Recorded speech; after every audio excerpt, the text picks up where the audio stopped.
Many gardeners really look forward to the beauty of bulbs in their spring landscape. You have to plan in advance, however, for that to happen because most bulbs need to be purchased in the summer or the fall, planted in the fall, marked so you don't dig into them when you're doing your other garden chores, and then that excitement or that surprise of those bulbs coming up in the spring gives you all of that wonderful enjoyment. We're going to focus a little bit on choosing 5 or 6 of the bulbs that you can use in the landscape and how they should be designed properly, and then we'll talk about management in another segment. Let's start with hyacinths. These tend to be the soldiers of the bulb world. They're stiff, they're short, they come in a wide array of colors, they're incredibly fragrant. You'll often see these in containers in the grocery stores or in the nurseries because they're very easy to force. You can also put hyacinths in the landscape after you have forced them, and they really will reliably come back year after year. They're used improperly oftentimes by planting them in little lines exactly the same distance apart, which actually makes them look even more rigid and less natural in the landscape. So you're better off to mix colors, or if you're going to use a single color, at least plant them in drifts so that the spacing is not exactly even. A second bulb that is beloved by many is daffodils or jonquils.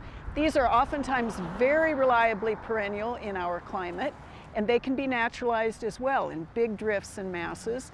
They come in an array of colors that includes whites, salmons, some pinks, and of course the yellows and golds. Some are fragrant, some are not.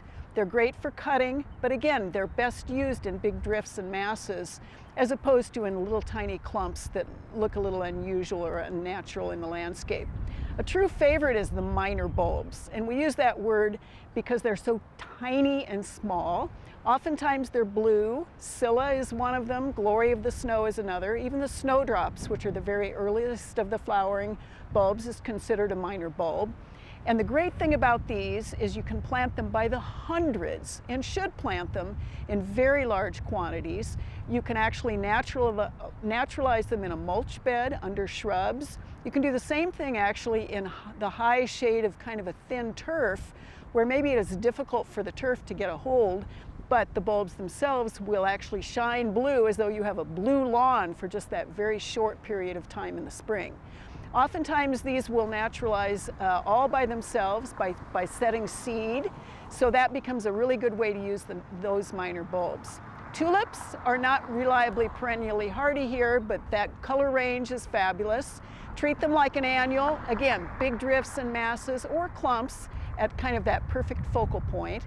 And then finally, one of the ones that is really unusual and interesting is the checkered lily or guinea head lily or snake's head lily.